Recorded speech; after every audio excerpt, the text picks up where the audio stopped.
خواب میں آہن یعنی لوہا دیکھنا۔ حضرت ابن سیرین رحمۃ اللہ علیہ نے فرمایا ہے کہ معمولی آہن کا خواب میں دیکھنا خادم ہے، ورنہ بقدر آہن دنیا کا مال ملے گا، اور اگر دیکھے کہ اس کو کسی نے خواب میں لوہا دیا ہے تو دلیل ہے کہ اس لوہے کی قدر پر کوئی اس کو دنیاوی مال دے گا۔ حضرت کرمانی رحمۃ اللہ علیہ نے فرمایا ہے کہ خواب میں لوہا کا دیکھنا صلاحیت اور بادشاہت سے نسبت رکھتا ہے۔ اگر دیکھے کہ لوہے کو پتھر سے نکالا ہے تو دلیل ہے کہ اس کو سختی پیش آئے گی۔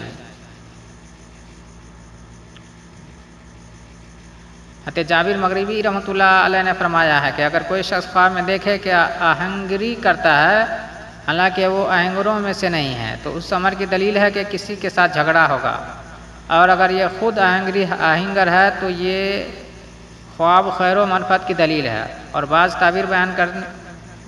تعبیر بیان کرنے والے کہتے ہیں کہ تعویل بادشاہ اور بزرگ ہے۔